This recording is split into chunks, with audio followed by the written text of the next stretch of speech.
もう躊躇しないでもう躊躇しないでもう躊躇しないでមានន័យថាកុំនៅស្ទាក់ស្ទើរទៀត Don't hesitate anymore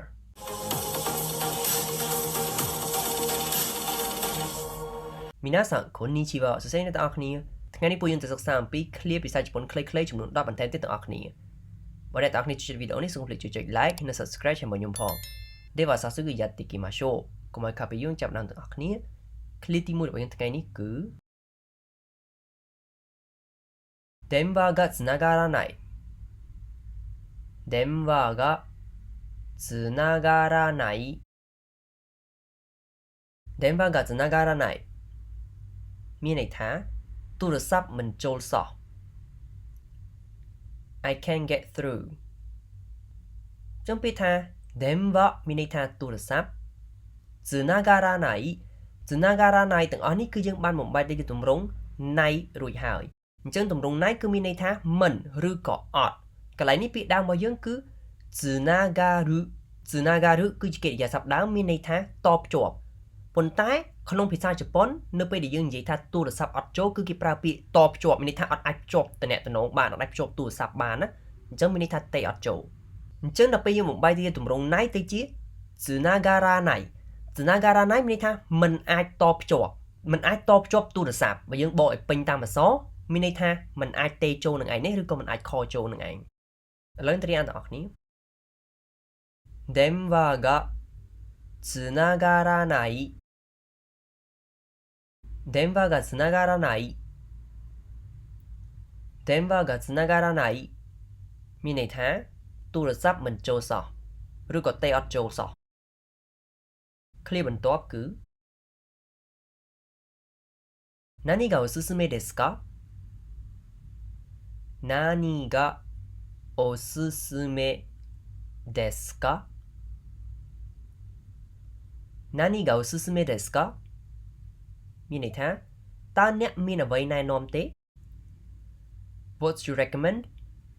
ចឹងពាក្យថា何មានន័យថាអ្វីおすすめですか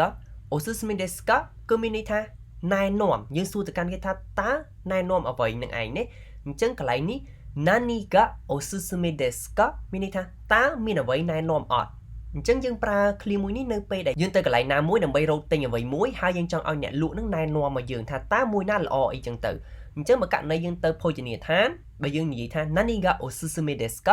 មានន័យថាយើងសួរទៅកាន់អ្នកលក់នឹងថាតើគាត់មានម្ហូបអ្វីដែលចង់ណែនាំឲ្យយើងអត់លក្ខណៈថាយើងទៅយើងឃើញច្រើនមុខពេកយើងអត់ដឹងថាគួរតែញ៉ាំមួយណាអញ្ចឹងយើងសួរគាត់អញ្ចឹងណា何がおすすめですかតែបើសិនជាយើងទៅទិញអ្វីផ្សេងនៅកន្លែងណាមួយក៏យើងអាចប្រើឃ្លាមួយនឹងដែរមានន័យថាយើងចង់ឲ្យគេណែនាំរបស់នឹងមកយើងឧទាហរណ៍យើងទៅទិញអីវ៉ាន់ទៅទិញអីយើងអត់ដឹងថាតើយើងគួរទិញអីគេទេអញ្ចឹងយើងអាចនិយាយថា何がおすすめですかមានន័យថាតើអ្នកមានអ្វីណែនាំអត់របៀបថាយើងអត់ដឹងយើងចង់ឲ្យគេណែនាំយើងប្រើឃ្លាមួយហ្នឹងជឿនត្រីអន្តរគ្នា何が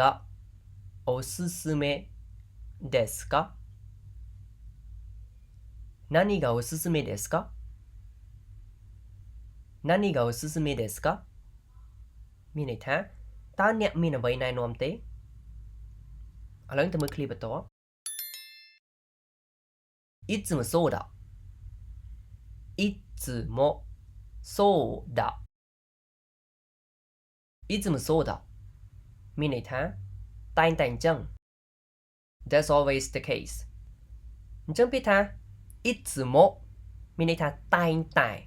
អ្វីដែលកើតឡើងជាប្រចាំそうだអញ្ចឹងそうនេះគឺយើងសំដៅទៅលើរឿងអ្វីដែលយើងចង់និយាយអ្វីដែលយើងបាននិយាយពីខាងមុខមកអញ្ចឹងនៅពេលដែលយើងនិយាយថាいつもそうだមានន័យថាតែងតែអញ្ចឹងតែងតែបែបហ្នឹងឧទាហរណ៍ថាអ្នកណាម្នាក់គាត់តែងតែលាប់ធ្វើអីគេមួយអញ្ចឹងទៅអញ្ចឹងមានអ្នកឆ្ងល់ថាមិនគាត់ធ្វើអញ្ចឹងហើយដល់ពេលយើងអាចនិយាយថាいつもそうだមានន័យថាតែងតែអញ្ចឹងតែងតែបែបហ្នឹងគាត់ត្រឡប់តែអញ្ចឹងណាគឺយើងចង់ប្រាប់បែបហ្នឹងគឺយើងប្រើពាក្យថាいつも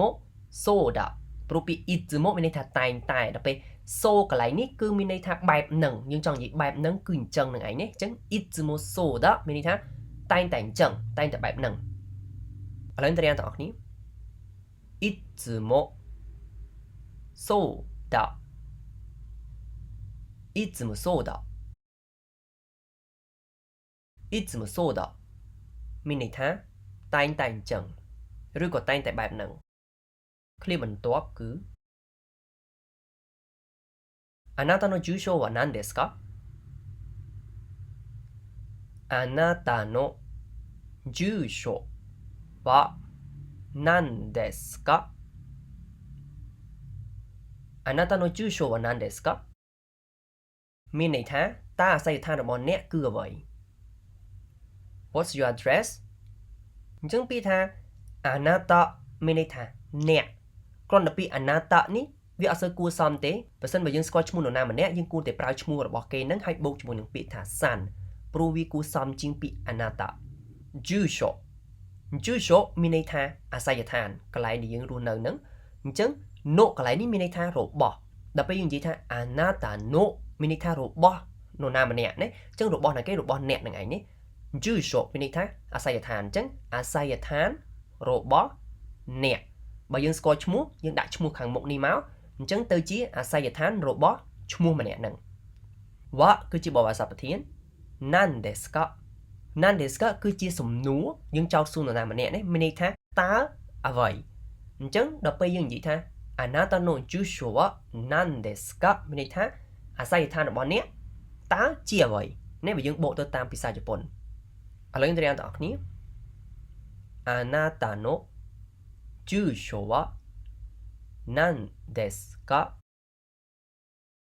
あなたの住所は何ですかあなたの住所は何ですか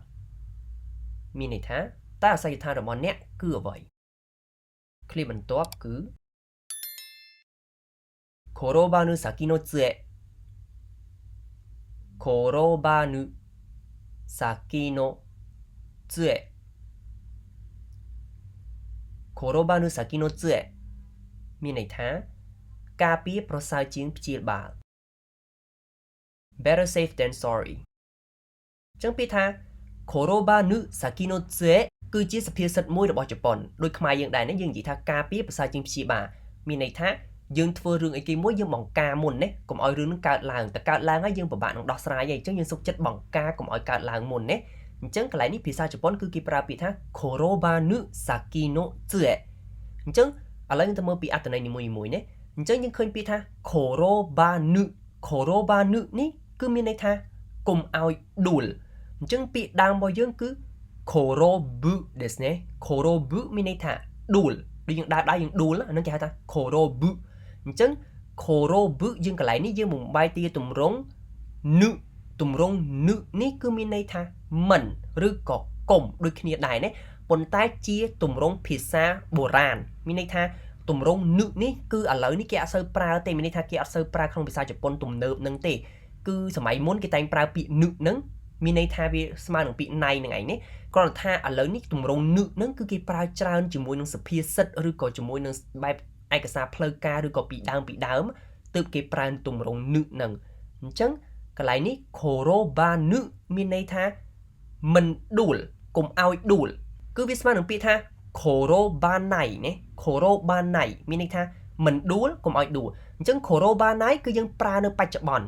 តែដល់ពេលយើងនិយាយទៅជាសុភាសិតយើងអត់ប្រើទម្រង់転ばないនឹងទេដោយសារតែ転ばないវាជាទម្រង់ភាសានិយាយហ្នឹងអញ្ចឹងធម្មតាសុភាសិតគឺយើងដឹងស្រាប់ហើយគេប្រើលក្ខណៈថារៀងបែបស្ដាប់មកវារៀងកាត់ប៉ុន្តែមានន័យអញ្ចឹង転ばないយើងបដូរទៅជា転ばぬណា先មានន័យថាខាងមុខណូ杖ពាក្យថា杖នេះគឺមានន័យថាឈើច្រត់អញ្ចឹងធម្មតានៅពេលដែលយើងដើរអត់រួចឬក៏មនុស្សចាស់ពេលគាត់ដើរក៏តែងតែមានឈើច្រត់អញ្ចឹងគេប្រើពាក្យថា杖អញ្ចឹង先の杖មានន័យថាឈើច្រត់ខាងមុខយើងស្ដាប់អត់យល់ទេប៉ុន្តែកន្លែងនេះគឺគេចង់និយាយថាយើងកាន់ឈើច្រត់មុននឹងយើងដួលព្រោះយើងមានពាក្យខាងមុខនេះគឺ転ばぬនេះមានន័យថាកុំឲ្យដួលមានន័យថាកាន់ឈើច្រត់មុនដើម្បីកុំឲ្យដួលបើយើងបកទៅតាមអក្សរភាសាជប៉ុនហ្នឹងណាអញ្ចឹងមានន័យថាម៉េចមានន័យថាតែយើងដួលហើយពិបាកហើយអញ្ចឹងហើយយើងសុខចិត្តកាន់ឈើច្រត់មុនកុំឲ្យយើងនឹងតន់ដួលយើងចង់មានន័យអញ្ចឹងដល់ពេលយើងបកជាភាសាខ្មែរយើងគឺមានន័យថាការពារប្រសើរជាងព្យាបាលមានន័យថាកុំឲ្យរឿងនឹងកើតឡើងយើងត្រូវតែបង្ការមុនឥឡូវត្រៀមទាំងអស់គ្នា転ばぬ先の杖転ばぬ先の杖転ばぬ先の杖មានន័យថាការពីប្រសើរជាងព្យាបាលអញ្ចឹងខ្ញុំបញ្ជាក់បន្តិចឃ្លាមួយនេះគឺជាសុភាសិតអញ្ចឹងនៅពេលដែលយើងប្រើគឺយើងអត់អាចបដូរអក្សររបស់គេបានទេកន្លែងពាក្យ korobanu នឹងយើងអត់អាចនិយាយថា korobanai saki no tsue បានទេ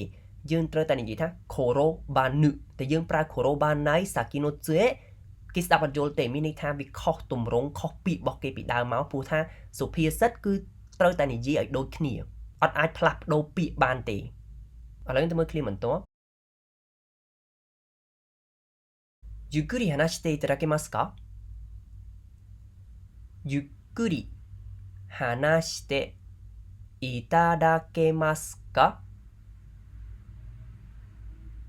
ゆっくり話していただけますかមានន័យថាតើអ្នកអាចនិយាយយឺតបន្តិចបានទេ Could you please speak slowly ចឹងពាក្យថាゆっくりមានន័យថាយឺតយឺត話していただけますか話していただけますかគឺយើងបានបំបែកជាទម្រង់ていただけますរួចហើយទម្រង់ていただけますនឹងគឺមានន័យថាជាទម្រង់គួរសមយើងស្នើសុំឲ្យនរណាម្នាក់ធ្វើអ្វីមួយមកកាន់យើងអញ្ចឹងយើងប្រើទម្រង់ていただけますかទម្រង់មួយនេះគឺដូចជាមួយនឹងទម្រង់てもらいますてもらいますក៏មានន័យថាធ្វើអ្វីមួយមកឲ្យយើងដែរប៉ុន្តែ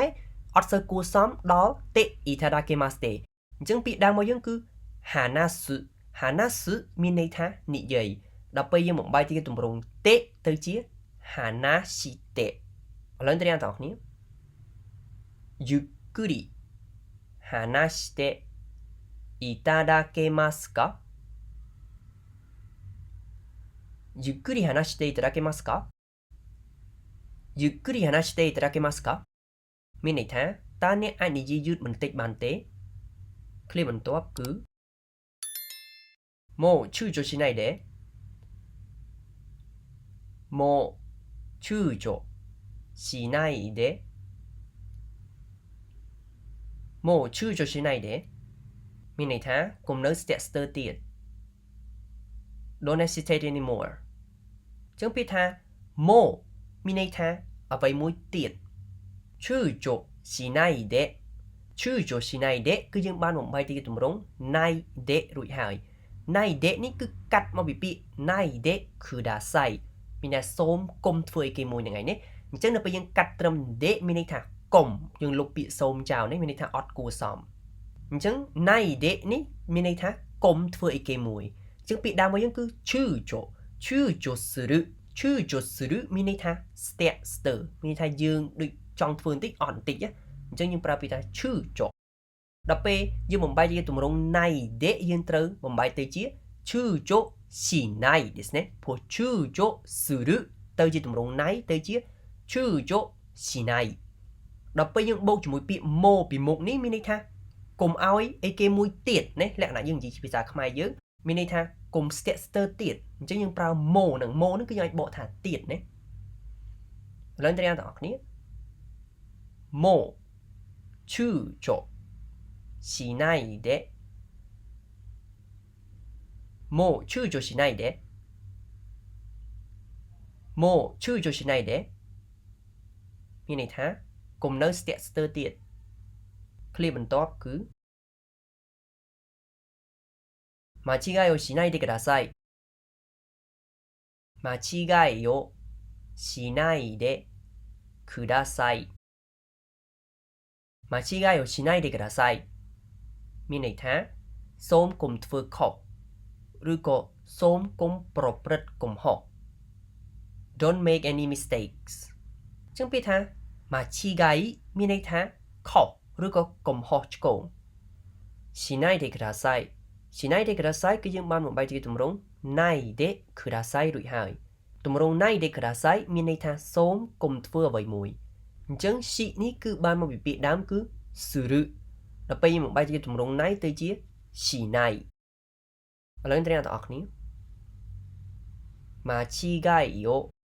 しないでください間違いをしないでください。間違いをしないでください មានន័យថាសូមកុំធ្វើខុសឃ្លាបន្ទាប់គឺ私は勉強に夢中です私は勉強に夢中です私は勉強に夢中ですមានន័យថាខ្ញុំងប់នឹងការសិក្សា I'm crazy about studying ជាងពីថា私はមានន័យថាខ្ញុំ勉強勉強មានន័យថាការសិក្សាជានាមに夢中です夢中មានន័យថាងប់នឹងឬក៏ជក់នឹងអ្វីមួយឬក៏អាចបកថាឆ្លក់វង្វេងនឹងអីគេមួយអញ្ចឹងនៅពេលដែលយើងប្រើពាក្យ 夢中 យើងត្រូវតែមានបរិវារស័ព្ទにជានិច្ចអញ្ចឹងយើងត្រូវដាក់ខាងមុខនេះជានាមអ្វីក៏ដោយដែរយើងដាក់មកនាមហើយបូកជាមួយនឹងに夢中មានន័យថាយើងឆ្លក់វង្វេងឬក៏យើងងប់នឹងរបស់មួយហ្នឹងអញ្ចឹងកន្លែងនេះបើយើងបដូរពាក្យ Benkyo នឹងចេញដាក់ពាក្យថា game មានន័យថា game អញ្ចឹងវាទៅជា game に夢中ですអញ្ចឹងមានន័យថាខ្ញុំងប់នឹង game ឬក៏ខ្ញុំជក់នឹង game គឺយើងលេងជាប្រចាំអញ្ចឹងយើងប្រើពាក្យថា夢中អញ្ចឹងចំពោះពាក្យ夢中ហ្នឹងគឺយើងអាចប្រើបានទាំងន័យល្អទាំងន័យអាក្រក់គឺវាអាស្រ័យទៅលើពាក្យដែលយើងប្រើជាមួយបើមិនយើងប្រើជាមួយពាក្យល្អគឺល្អបើយើងប្រើជាមួយពាក្យមិនល្អគឺមានន័យថាយើងឆ្លក់វង្វេងជាមួយរឿងមួយហ្នឹងណា des មានន័យថាគឺជាឬក៏ដាក់នៅខាងចុងប្រយោគដើម្បីសម្ដែងការគួរសមឥឡូវត្រៀមទាំងអស់គ្នា私は勉強に夢中です私は勉強に夢中です私は勉強に夢中ですមានន័យថាខ្ញុំងប់នឹងការសិក្សាឥឡូវយើងទៅមើលឃ្លាចុងក្រោយរបស់យើងお金がすべてではないお金がすべてではないお金がすべてではないមានន័យថាលុយមិនមែនជាអ្វីគ្រប់យ៉ាងទេ Money is not everything ចឹងពីថាお金មានន័យថាលុយすべてすべてមានន័យថាអ្វីគ្រប់យ៉ាងではないではないនេះគឺជាភាសាសរសេរជាទូទៅភាសានិយាយយើងនិយាយថាじゃないដូចយើងតែនិយាយថាそれじゃないじゃないនឹងឯងគឺではないនេះនៅពេលដែលយើងប្រើក្នុងភាសាសរសេរយើងប្រើではないតែនៅពេលយើងប្រើក្នុងភាសានិយាយយើងនិយាយថាじゃないមានន័យថាមិនមែនជាអញ្ចឹងお金がすべてではないមានន័យថាលុយមិនមែនជាអ្វីគ្រប់យ៉ាងទេឬក៏យើងអាចនិយាយថាお金がすべてじゃないក៏បានដែរឥឡូវទៅអ្នកទាំងអស់គ្នាお金がすべてではないお金がすべてではないお金がすべてではないមានន័យថាលុយមិនមែនជាអ្វីគ្រប់យ៉ាងទេいかがでしたかយ៉ាងម៉េចអ្នកទាំងអស់គ្នាចំពោះមេរៀនថ្ងៃនេះអញ្ចឹងសង្ឃឹមថាអ្នកទាំងអស់គ្នានឹងអាចចងចាំឃ្លាទាំង10នេះទាំងអស់គ្នាそれではまた次回の動画でお会いしましょうご清聴いただきありがとうございましたអរគុណសម្រាប់ការតាមដានអ្នកទាំងអស់គ្នាជួបគ្នានៅវីដេអូក្រោយទៀតបាយ